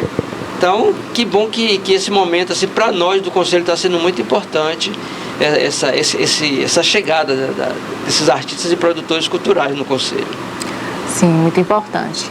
Então, retificando que, com certeza, tem esse Conselho, e eles vieram aqui, o presidente, né, o Ignaldo, a Leila, e expor, convidar vocês, né, para que participe a sociedade civil deste conselho, dessa audiência, dessa reunião, para que sejam levantadas essas questões e aconteça esse despertamento, né, que é necessário. Eu quero agradecer a presença da Leila, quero agradecer a presença do Ignaldo, e pode deixar suas considerações. Eu agradeço estar aqui do lado de Leila. Nós também lançamos livros juntos, né? Na mesma coletânea, e estar nesse programa também é muito importante. Parabenizar a essa emissora maravilhosa. Não é a primeira vez que eu venho aqui, eu me sinto honrado em estar aqui novamente, e mais uma vez convidar a sociedade civil. Importante, se você é artista ou não, se você faz cultura popular ou não, vá lá no Espaço Josué Brandão, que é a atual Câmara de Vereadores, lembrando que ali é um espaço de cultura que está sendo utilizado pelos vereadores de Itabuna. Então vá, participe dessa audiência no dia, não é uma audiência, é uma assembleia do Conselho que é aberta à sociedade civil, dia 6, quinta-feira, a partir das 18 horas a gente vai lá. Participe, dê sua opinião. Muito importante. A gente que é mãe, quem é mãe já se incomodou em não ter para onde levar as crianças aqui em Itabuna, né? Para não ter uma atração cultural, um fomento ao esporte também, que seja gratuito, que seja de qualidade, que seja envolvente, uma contação de histórias. Então, assim, o que a gente quer é isso, né? Que hajam oficinas formadoras desses profissionais, a empregabilidade desses profissionais que já estão formados, e o retorno para nós enquanto consumidores da arte, da cultura, dos parques municipais, das ações esportivas, né, daquilo que faz com que a nossa vida saia do roteirinho de casa, trabalho, né, e só de obrigações, né, daquilo que entretém, daquilo que é lazer, daquilo que é cultura, que é arte, que é belo, né, que faz da vida mais bonita. Então é isso, esse é o momento, né, da mãe que está indignada, do educador, da educadora que está indignada, que não tem para onde levar sua criança, seu adolescente, para fazer algo diferente, que não seja ir ao shopping ou ao barzinho, né, para fazer algo que o município ofereça, né? Então esse é o nosso momento de reivindicar, de propor, né, de estimular que essas ações sejam propostas, que sejam alimentadas pelo nosso poder público, né? No dia 6, às 18 horas, a gente inicia essa conversa, esse pensar a cultura na esfera pública em Itabuna, lá na Câmara de Vereadores, né? O Espaço Cultural, dia 6 às 18 horas. Pronto, o recado dado da Leila e do Egnaldo, né? Para você comparecer e mostrar, né, que também tem interesse aí nessa melhoria. Olha, quero agradecer mais uma vez aos nossos convidados aqui, a Leila e o Egnaldo. E o BAMIN oficializa o início das obras da FIOL, a construção do corredor logístico integrando o desenvolvimento da Bahia. Inclusive, o presidente Lula esteve aqui. Vamos ver? Foi assinada nesta segunda-feira, em Ilhéus, sul da Bahia, a ordem de serviço para a construção do lote 1, do primeiro trecho da Ferrovia de Integração Oeste-Leste, a FIOL. O governador Jerônimo Rodrigues e o presidente Lula participaram da cerimônia, que reuniu executivos da BAMIN, empresa responsável pela obra, além de diversas autoridades. Nós vamos fazer uma integração econômica de saída de matéria-prima, a exemplo de algodão ou industrializado, de frutas, de minério, mas também a entrada de insumos para a região toda, Bahia dentro. Então a expectativa nossa é que o presidente Lula, com o anúncio de hoje, possa gerar emprego e garantir a integração. Ligando as cidades baianas de Caetité e Ilhéus, a FIOL 1 terá um total de 537 quilômetros de extensão, passando por 19 municípios. O lote 1F, por onde começam as obras, possui 127 quilômetros, ao longo de Ilhéus, Uruçuca, Ubaitaba, Gongogi, Itajibá, Aurelino Leal e Aiquara. O ministro dos Transportes, Renan Filho, considera essa uma ferrovia transformadora. Porque essa ferrovia vai inserir o estado da Bahia na estratégia de desenvolvimento nacional. De Ilhéus até Água Boa, no Mato Grosso, passando por Caetité, passando por Barreiras, passando por Mara Rosa, no estado de Goiás.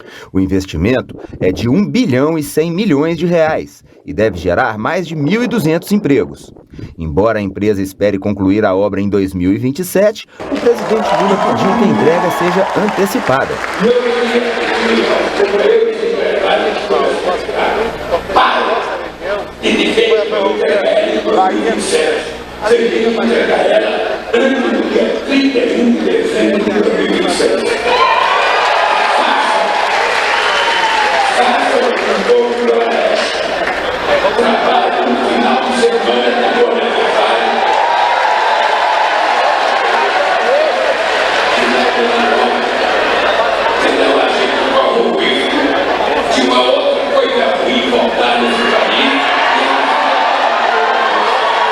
A ferrovia terá capacidade para movimentar 60 milhões de toneladas de carga por ano, entre minério, produtos do agronegócio e demais segmentos industriais do estado.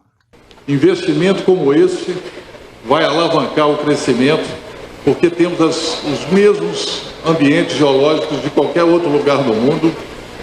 Temos aqui toda a competência comprovada e com o suporte que eu acredito que o governador, junto com o presidente Lula, vamos ser competitivos no mundo que hoje exige de nós a entrega de minerais estratégicos.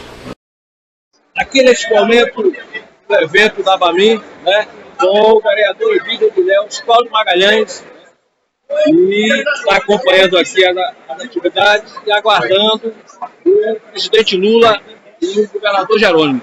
Vereador, o que traz o senhor hoje a essa atividade? Viemos a convite, né, para a obra inicial da Ferrovia Leste-Oeste, da FIOL. Essa obra que compõe aqui esse complexo intermodal, né, Porto-Sul, tem essa vertente agora, né, de a chegada da ferrovia no município de Ilhéus, e a gente poder, né, ter nessa obra aí também as exigências das compensações para os povos originários, para as comunidades circunvizinhas aqui do empreendimento, que ajuda, né, na reorganização do nosso município com essa possibilidade de emprego, renda para essas populações, mas principalmente, né, para o entorno das regiões aqui, dos municípios que fazem parte aqui do Litoral Sul. Né? Essa obra é uma obra importante, grande, né? Uma obra grandiosa do ponto de vista da estrutura, né? Que é montada a partir da mineração do ferro aí de Caetité, mas que vai poder exportar grãos, exportar outras atividades econômicas de toda a nossa região aqui. Então isso traz... Primeiro, o Porto Sul veio para ficar. Eu, à época de deputado estadual, pude participar intensamente das discussões da Ferrovia de Integração Oeste-Leste, a FIOL, ligando Figueirópolis a Ilhéus. O Porto Sul, na região de Aritaguá, um novo marco de desenvolvimento regional. Itabuna está inserido nesse contexto. Itabuna é um grande polo regional de serviço, cortado pela BR-101, pela BR-415. Então ganha a Bahia, ganha o Brasil, ganha o sul da Bahia. É um novo marco de desenvolvimento para a nossa região. Na área de logística, o Caetité, o minério, são 540 quilômetros da Ilhéus, Guanambi com algodão, a soja no oeste da Bahia, quer dizer, é um novo marco de desenvolvimento de todo o sul da Bahia. Um banho de praia, inclusive. Olha, esse projeto é importante para o Brasil. A Bahia apenas está no centro, mas o projeto interessa ao escoamento da riqueza produzida pelo estado da Bahia, pelo estado de Goiás, pelo estado do Mato Grosso. E é um projeto que já era para estar pronto. Lamentavelmente, como nesses últimos anos ele parou e nós retomamos para concluir ele em 2026. Obrigado, presidente. Aí a obra grandiosa, né? Vamos ver a expectativa agora da continuidade, vamos acompanhar, né? Que é um projeto muito bom. Inclusive, vamos aproveitar aqui a presença do professor mestre Roberto José, comentarista político, né? Ele vai aproveitar esse gancho aí, né? Da chegada do nosso presidente para o lançamento dessa obra. Vai aproveitar comentando. Bom dia, professor Roberto. Bom dia, Bárbara. Bom dia a todos que nos assistem. Né? Satisfação estar aqui mais uma vez. Importante, né? Esse marco que é o complexo intermodal, que é junto ali com o FIOL, Ferrovia Oeste-Leste, mais o Porto Sul, que é um chamado Porto Offshore, né? Ele é construído após a área de arrebentação, ou seja, ele tem um impacto ambiental muito menor do que esses portos onshore, a exemplo do Porto do Malhado, né? O impacto ambiental é muito grande, inclusive porque ele barra a corrente longitudinal de sedimentos. Mas voltando à FIOL, né? Esse trecho é Ilhéus-Caetité. Começa agora, o trecho Caetité-Barreiras está na fase de licenças ambientais e o trecho Barreira-Tocantins está já em construção. Acredito que finalize aí nos próximos anos. É uma obra de vulto porque essa ferrovia Oeste-Leste vai ligar o Porto Sul, né, toda essa região, tanto de exportação das commodities, de minério. É importante dizer que essa ferrovia passa na região ali de Itajibá. Itajibá hoje tem a maior mina de níquel a céu aberto do mundo. Então é uma corrente muito importante de exportação de commodities, mas ela também pode receber commodities para o refino. Exemplo de que já houve uma assinatura, Bárbara, de um convênio para a implantação de uma indústria de refino de petróleo aqui próximo ao Porto Sul. Então essa indústria vai de um conglomerado árabe. Ela vai recepcionar petróleo via embarcação, via navio. Esse petróleo será refinado e óleo combustível, gasolina, querosene vai via Ferrovia Oeste-Leste abastecer aí o interior do Brasil. Essa Ferrovia Oeste-Leste ela também vai ligar a Ferrovia Norte-Sul. Então essa região aqui vai estar integrada ao que a gente chama de circuito central de economia, integrada a todo o Brasil, mas acima de tudo ao mundo.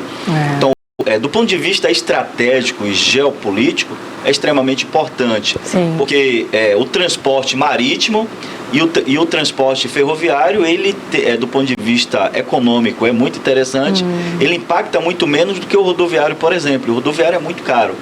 O transporte, majoritariamente no Brasil, é feito pelo modal rodoviário. Qualquer variação no combustível você impacta todos os produtos. No transporte ferroviário isso vai baratear consideravelmente. Então, esse trecho Ilhéus-Caetité começa a construir agora, Caetité-Barreiras está em fase de licenças ambientais e Barreira-Tocantins já está aí a pleno vulto, né? Então, assim, é muito importante, a região cresce, e aí é importante falar de Ilhéus e Itabuna. Ilhéus deve crescer aí nos próximos anos. Uma vez pronto esse porto e essa ferrovia oeste-leste, deve crescer muito, tanto norte para sul e também verticalmente. Toda a região cresce junto, porque Itabuna ela tem a vocação para a prestação de serviço. Itabuna deve se tornar aí um grande complexo logístico na região. Então a gente vai alavancar, né? A gente vai tanto recepcionar, exportar commodities. O que é commodities? É o produto exportável, né? Como minério, óleo, petróleo é uma commodity exportável, mas a gente vai recepcionar. E essa recepção desse produto tanto pode ser no nível internacional, quanto aquilo que é produzido, por exemplo, no pré-sal, né? Que ele é embarcado em grandes navios e pode chegar aqui, ancorar aqui no Porto Sul, e a gente recepciona aqui na nossa indústria de... Muito bom. Então vai ser muito importante, né? Desenvolvimento para a nossa região.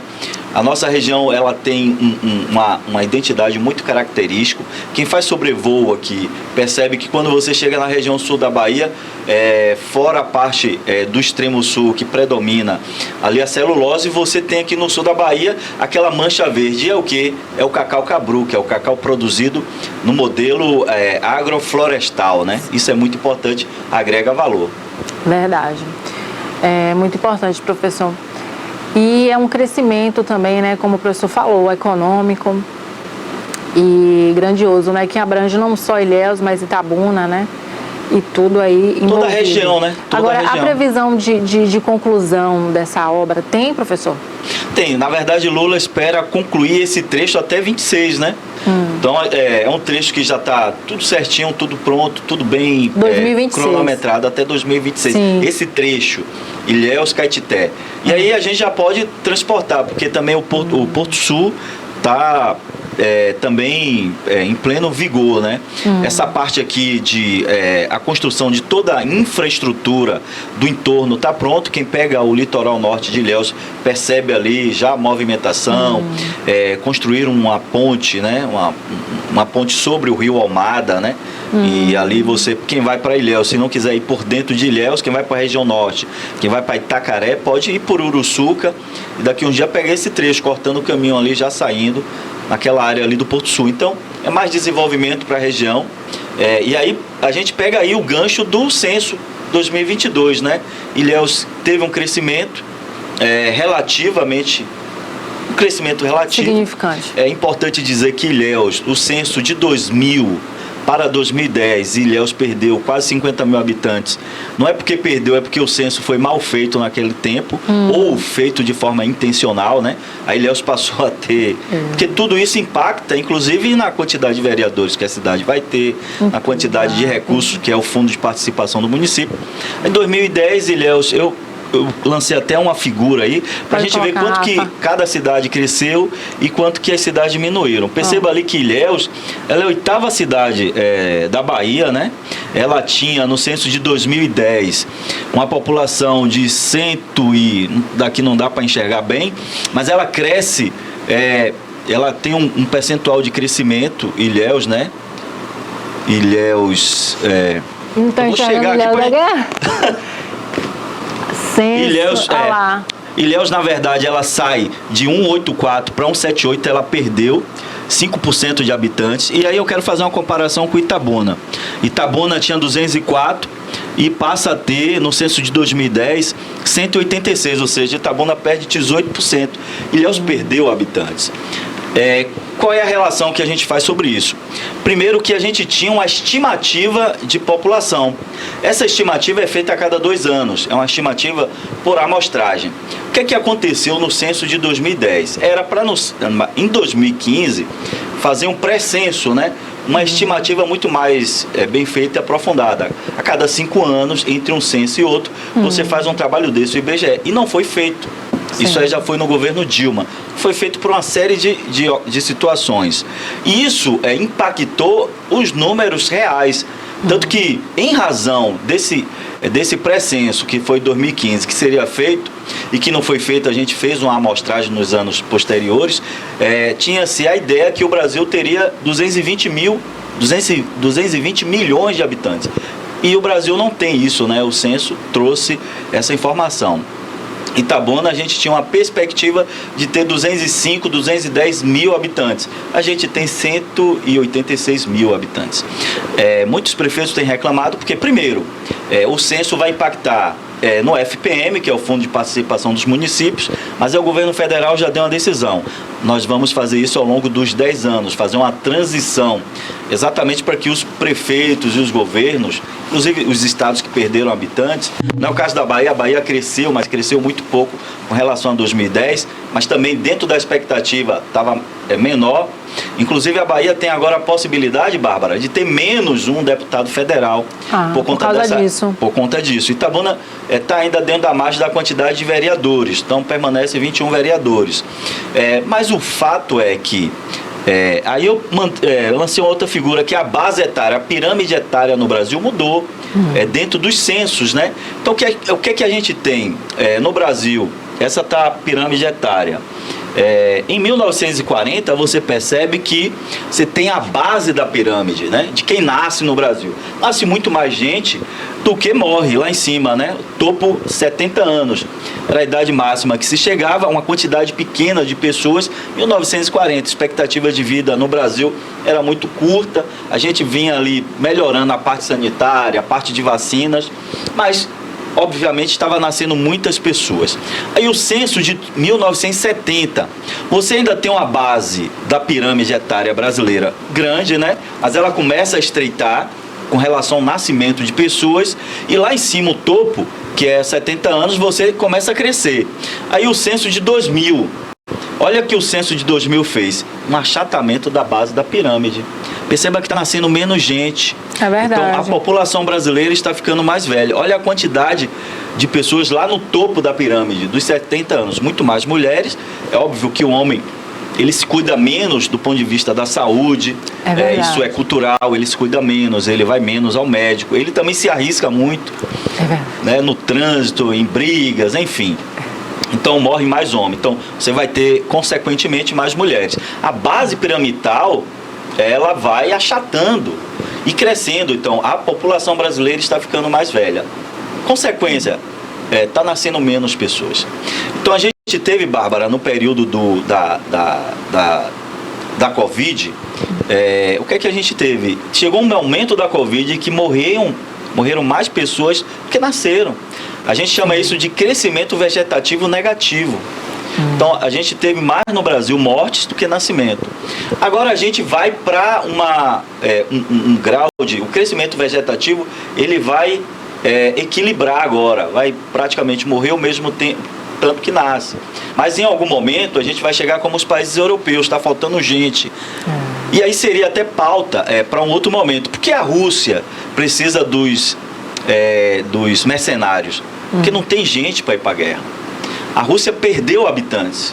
E o Brasil tende, nos próximos censos, ter menos gente do que tem hoje. E isso é uma parte boa, porque a população está envelhecendo, mas traz desafios. Por exemplo, eu preciso mais gente trabalhando para sustentar quem está aposentado. Eu preciso melhorar o sistema de saúde para tratar essas pessoas que vão chegando à melhor idade, né? 60, 70, 80, 90 anos. Então traz uma série de desafios. Outros desafios urbanos. Itabuna precisa ser dotada de uma revolução. Itabuna não, vamos colocar outras cidades como Ilhéus, as cidades maiores, para uma revolução urbana do ponto de vista de mobilidade, de calçadas, né? Porque a população está envelhecendo, precisa circular. Como é que elas vão circular se a cidade não tem calçadas de forma regular, né? Cada pessoa faz sua calçada, as pessoas aqui na cidade vão construir sua casa e faz a rampa de acesso da sua garagem na calçada e às vezes ultrapassando a pista de rolamento. Então, a gente precisa ter um olhar sobre a mobilidade urbana. Então, isso traz desafios. E aí alguns têm questionado, né? Porque a minha população diminuiu, não é bem isso que a gente vê. Bom, se você for olhar Itabuna, algumas fábricas fecharam, né? Algumas empresas fecharam, você tem muita casa vazia. E assim, o IBGE vem, Bárbara, ao longo dos anos aprimorando a sua metodologia de recenseamento. Então, o recenseador, hoje você tem um mapa do quanto que ele deslocou dentro da sua área de cobertura. Então, é muito mais difícil haver uma fraude nesse sentido. Aí você tem outros desafios que esse censo de 2022 detectou. É óbvio que é importante dizer que ele seria feito em 2020. Sim. E aí, por questões políticas, orçamentárias, ele acabou sendo feito em 2022. Né? Agora, professor Roberto José, o censo também, ele tem a margem de erro, a questão de não conseguir abranger toda a população, porque tem aquela sempre margem de erro que é os imóveis vazios, são pessoas que não conseguem identificar, então não há aquela contagem, não é 100%, é uma estimativa, né? Eu não chamo isso de margem de erro, é estimativa. Por exemplo, o recenseador vai em uma casa ou em um condomínio. É uma aproximação. Os condomínios de rico normalmente têm dificuldade de entrar. Mas ele sabe que as pessoas moram, porque tem informação. Então ele pega a média daquela cidade de família. Aqui no caso de Itabuna, a média não é mais. Até o censo de 1990, a gente tinha mais de 3 pessoas por família. Hoje eu tenho menos de 3 por família. Aí você faz uma aplicação da média para aquela residência. Aí você tem uma estimativa. Mas você tem muitas residências vazias. Itabuna recepciona muito estudante, Bárbara, no período das aulas. No período das férias, esses estudantes fazem o quê? Vão embora, vão para suas cidades. Porque Itabuna é um polo de serviços, um polo universitário. Sim. Então você tem faculdade de medicina, você tem faculdade de enfermagem, odontologia, direito, faculdades privadas, né? Eu tenho aqui a UESC, que muita gente mora em Itabuna e vai à UESC. A UESC é mais próxima de Itabuna do que de Ilhéus, do ponto de vista da distância mesmo. Sim. Mas aí nós temos a Universidade Federal do Sul da Bahia, tem as outras universidades privadas. Então, é um polo de serviço. Agora, assim, a margem de erro, que não é margem de erro, você tem uma variação, e aí você tem por estimativa. Agora, a gente tem 2025 para ajustar muita coisa. A perspectiva, a gente tinha, como eu falei no início, uma estimativa maior por um erro, porque em 2015 não houve aquele pré-censo. Então aí a gente teve uma estimativa equivocada. Se houvesse o pré-censo em 2015, nós teríamos um número mais real da população brasileira. Então eu tenho uma perspectiva ao longo dos anos que o Brasil, a gente tem a chamada de equilíbrio na pirâmide etária. Mesma quantidade de pessoas que nascem e que morrem. Mais para frente eu vou ter menos gente morrendo do que nascendo. Então, só para você ter uma ideia, eu venho de uma família, meu pai e minha mãe, eles tiveram 10 filhos, eu só tenho uma filha. Já mudou. Já mudou. Para além disso, vamos falar de Covid, o evento Covid impactou. Vamos antes da Covid, só para você ter ideia, isso aqui é um olhar do geógrafo.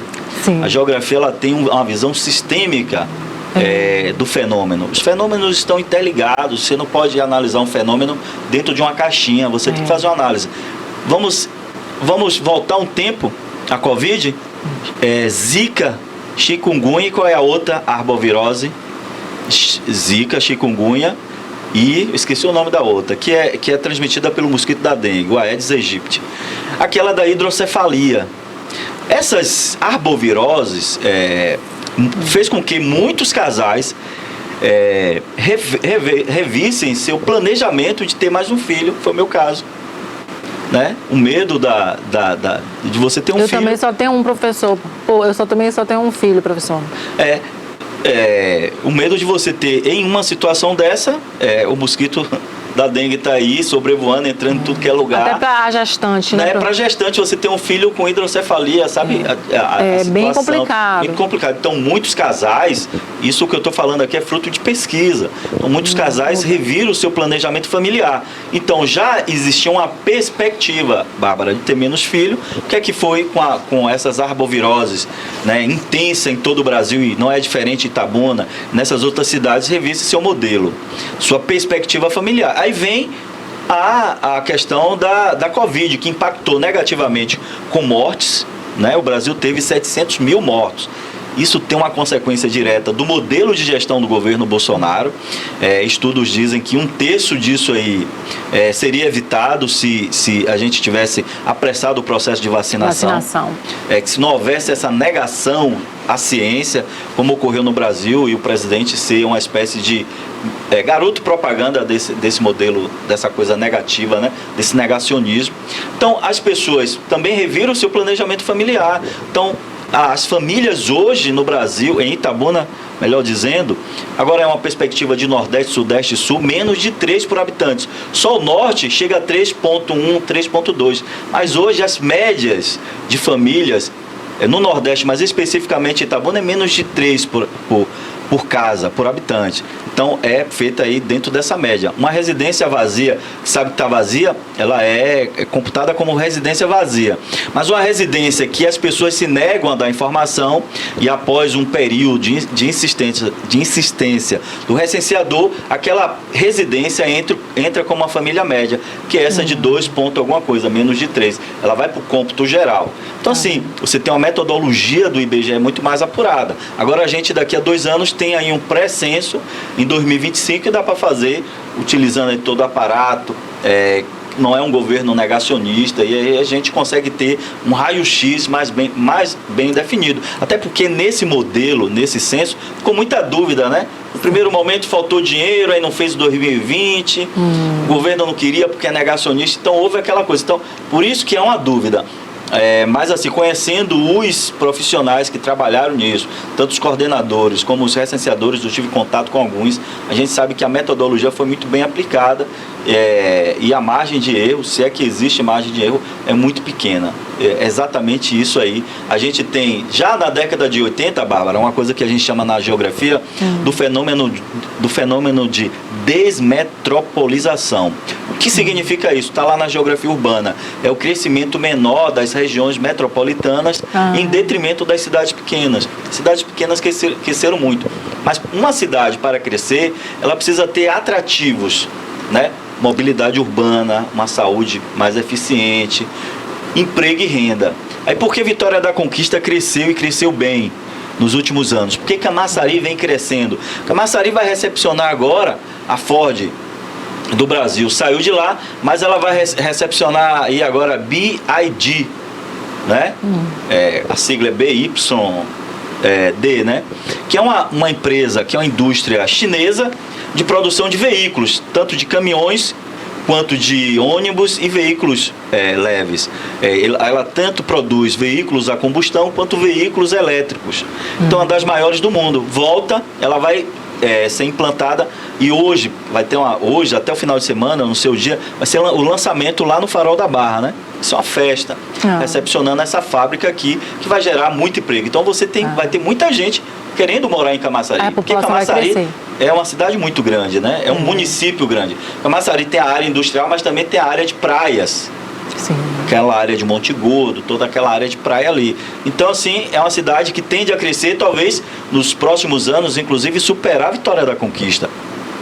Então, existe essa perspectiva. A cidade, para atrair moradores, para atrair investimento, ela precisa ter emprego, renda, mas ela, antes de mais nada, precisa ter estrutura, a água à vontade, ela precisa ter mobilidade urbana, que as pessoas dizem de forma, através do senso comum, sem saber o que é que diz bem a ciência. Olha, uma cidade como Itabuna, é preciso atrair indústria, sim, atrair indústria, preciso antes melhorar as estruturas viárias, ter uma mobilidade mais bem feita, né? As nossas estruturas viárias são anteriores à década de 80 e a gente vê o esforço do prefeito Augusto Castro de abrir novas avenidas, de construir novas pontes. A gente precisa, se uma ponte dessa do Rio Cachoeira fecha, a cidade toda é impactada. Isso é mobilidade urbana, né? A gente vê na geografia urbana que ela reverbera em toda a cidade. Então, eu preciso de mais viadutos, de mais pontes sobre o Rio Cachoeira, de viadutos urbanos, para a gente melhorar a fluidez. Melhorando a fluidez, criando novos vetores de desenvolvimento, a cidade vai crescer, atrair mais gente para morar, atrair mais investimento. É verdade, professor. Professor Roberto, sobre as atualizações da guerra da Ucrânia, que infelizmente ainda perdura, ainda continua, né, professor? O que você tem hoje? É isso, a gente teve na semana passada o motim, né, o motim do grupo Wagner, né? Esse grupo é um grupo de mercenários A razão do motim, segundo o próprio líder do Wagner, é que eles foram atacados e não estavam... Eles já vinham reclamando há muito tempo que foram abandonados pelo Exército. O Exército reclamava, as Forças Armadas, de uma forma geral russa, reclamavam do Wagner que eles eram insubordinados. E aí você tem uma coisa no militarismo. A subordinação, ela é criada desde o início que o sujeito... a formatação militar. É aquilo a crítica que eu faço, né? Na verdade, não a polícia militar é um modelo, o militarismo de guerra é uma outra coisa. Aí o comando de fato tem que ser verticalizado. E aí você tem o doutrinamento militar. Como que você doutrina um mercenário? Um homem de 50, de 40 anos, difícil, 60, hein? Que já vem cheio de costumes, né? De outras vidas, que uma parte dele foi presa, né, como chegou-se a aventar que 60% de quase 25 mil homens que lutaram ali na Ucrânia vieram das prisões russas. Então, como é que você doutrina um cara que foi preso, que não obedece às leis e regras? Então, o doutrinamento militar, por isso que a escola de cadetes do Exército admite o estudante a partir do 2º ano do ensino médio, com 16 anos. Ele começa a ser doutrinado, né? A ter aquele espírito de corpo, né? Porque aí você precisa de um grupamento bem doutrinado e bem treinado, né? Imagine você doutrinar uma equipe de mercenários. Então, era um pouco mais difícil. Mas mercenários não é só a Rússia que utiliza. E, inclusive, eu passei um mapa aí sobre as áreas que esse grupo Wagner atua. Ele não só atuou na Ucrânia, mas ele atuou também na parte do Oriente Médio, na Síria, por exemplo, o grupo Wagner atua, e em uma grande parte da África, né, do continente africano. Exatamente onde o governo russo não poderia atuar, mas os interesses do Vladimir Putin estariam ali, o grupo estava presente. Então seria assim, esse grupo de mercenários do Vladimir Putin. Mas mercenários sempre existiu na história. Os Estados Unidos têm mercenários, que são empresas que contratam paramilitares, pessoas que passaram pelo treinamento. É claro que a história do grupo Wagner é uma história muito à parte. Mas, por exemplo, nós comemoramos no domingo 2 de julho, na Bahia. Esse 2 de julho, nós temos um herói do 2 de julho na Bahia, que é o General Labatut. Inclusive tem logradouros em Salvador com nome lá, General Labatut. General Labatut foi um mercenário francês que o governo contratou para ajudar na briga, para expulsar os portugueses. Então, isso é normal, mas no caso específico do grupo Wagner, essa insurreição, o grupo Wagner, ele sai. Eu até também mandei uma figura aí do mapa, só para você ver a diferença de espaço. Vamos ver se Rafa coloca. Ele chegou aí, pronto, exatamente, da cidade onde o grupo Wagner estava até Moscou, a distância, Bárbara, é de 200 quilômetros. Então, e essa é uma cidade, Rostov-on-Don, ela é uma cidade que seria ali um entroncamento de toda a estratégia militar na guerra na Ucrânia, né? Então, ela é estratégica. Ele chegou a marchar em direção a Moscou sem nenhuma, só a força aérea que acabou tendo alguns embates. Inclusive o grupo Wagner chegou a derrubar 2 helicópteros, mas também foi atingido e tal, e depois parou. Então não houve nenhuma resistência do exército russo, ele marchou sem nenhuma resistência. Então, o levante do grupo Wagner contra Putin traz essa fragilidade do Vladimir Putin para a comunidade internacional, que até então se pensava de um Putin imbatível, que dominava tudo e todos. Então, a cadeia de comando, ela começa a ser questionada, e o Putin começou a prender generais, alguns, né? Aí a figura que sai fortalecida Lukashenko, né, que é o presidente da Bielorrússia, que fez toda a interlocução junto com o cabeça do grupo Wagner, e ele está lá hoje na Bielorrússia. Agora, o que é que a Rússia pretende com esse grupo Wagner? Desfazer uma parte e tentar integrar ele às Forças Armadas. Uma parte do grupo Wagner vai continuar atuando como grupo Wagner, porque as coisas começaram a ser resolvidas ali sob a mediação do Lukashenko, o ditador Lukashenko da Bielorrússia. Essa mediação está ocorrendo, mas ainda de forma muito, digamos que, fragilizada, né? Uma parte precisa ser integrada ao exército, só que é aquilo que eu falei no início: como é que você pega essas figuras e vai integrar um exército. A cadeia de comando é muito verticalizada, né?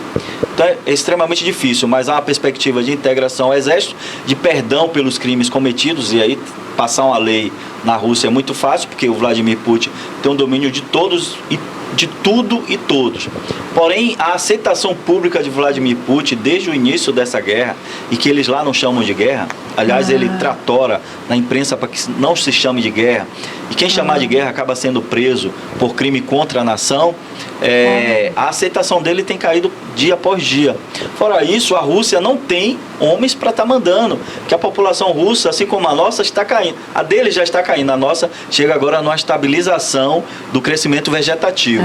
Mas eles não têm, e aí precisa contratar mercenários para morrer por eles nessas guerras patrocinadas pelo Vladimir Putin. Mas esses mercenários não só são da Rússia, das cadeias russas, mas também foram homens que foram expulsos das Forças Armadas, homens expulsos das forças policiais, acabaram integrando e recebendo salário por isso, mas também cooptando pessoas no mundo inteiro, né? Então, esse levante, esse motim mostra essa fragilidade de Vladimir Putin. Para além disso, a gente tem uma contraofensiva da Ucrânia avançando a cada dia, principalmente em Donbás, né? Você tem aquelas regiões ali. A ideia da Ucrânia é fazer uma cisão naquela região de Donbás para você fragmentar, porque hoje você tem uma área contínua do leste da Ucrânia até a Crimeia, né? Uma área de domínio de 100% da Rússia. Mas a perspectiva é cortar essa linha de ligação para que você fragilize a cadeia de suprimento russa. Então essa é a expectativa, isso fragiliza de fato o exército russo, porém, aí eu quero falar de paz, né? A paz, ela está mais distante do que perto, porque para haver paz é preciso que alguém sente à mesa e veja quais são os objetivos de Putin, quais são os objetivos do presidente ucraniano. Eu queria comentar, né? Como é que não chega a um acordo de paz e ele não tem um cessar-fogo, né? Cada dia mais mortes. É triste mesmo, a gente pensa que a gente só vê em filme de ação, mas não, né, professor? Na realidade. Então a paz, ela é distante, mas assim, eu vejo movimentos importantes de países da África, do próprio Lula aqui, que fala exatamente isso, se depender do Putin e do presidente da Ucrânia, do Zelensky, a gente não vai ter paz. Porque o Zelensky tem um objetivo que é expulsar 100% dos russos, e os russos têm um objetivo que é manter pelo menos a área ocupada. É preciso que alguém externo diga, a gente precisa construir um armistício.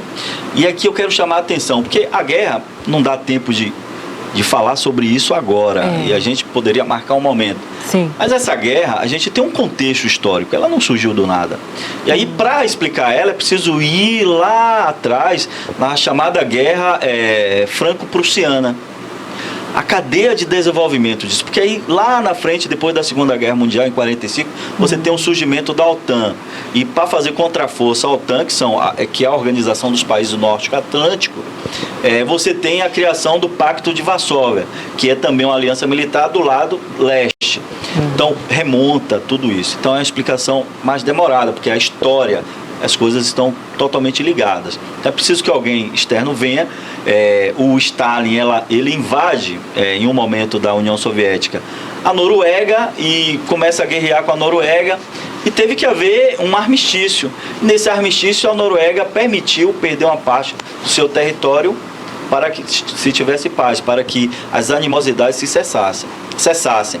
É óbvio que a Ucrânia tem todo o direito de fazer contraforça, de se defender, mas nesse momento é preciso que existam países interessados, personalidades, em propor a paz, que a Ucrânia ceda de um lado, que a Rússia ceda do outro, para que a gente tenha uma paz. Porque não é possível a gente estar vendo a cada dia pessoas morrendo, militares morrendo, essa guerra, crimes de guerra acontecendo, está acontecendo de fato.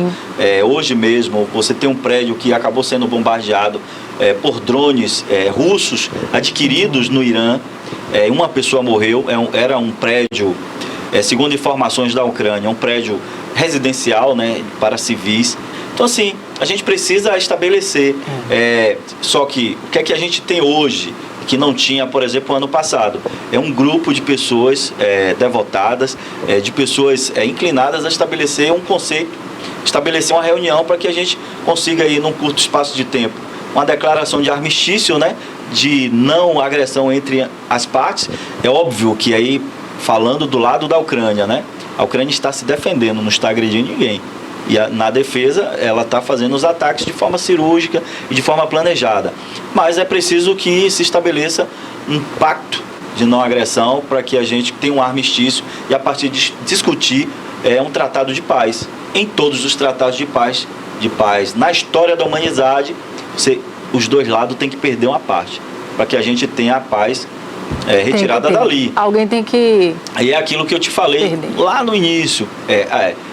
Alguns escritores de história dizem que a Guerra Mundial, a gente não teve Primeira nem Segunda Guerra Mundial, nós tivemos uma única Guerra Mundial. E a Segunda Guerra Mundial foi muito resultado do pacto que se construiu em Versalhes, no final da Primeira Guerra Mundial. Aí 20 anos depois, você tem uma Segunda Guerra Mundial, que é, na verdade, só na minha compreensão,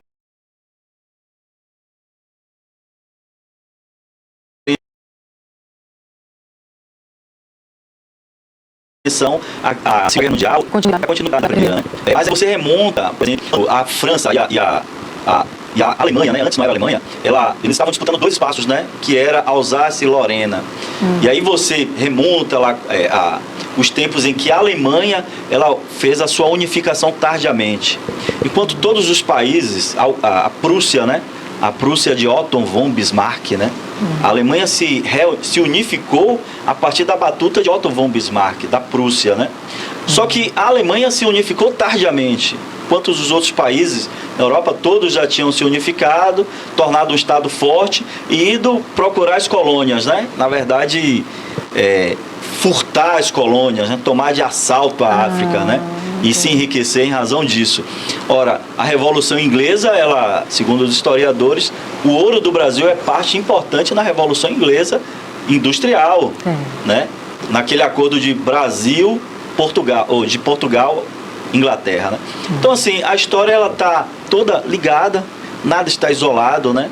É preciso compreender, é claro que Putin não tem razão nenhuma de agredir, mas é tudo fruto de um fundo histórico.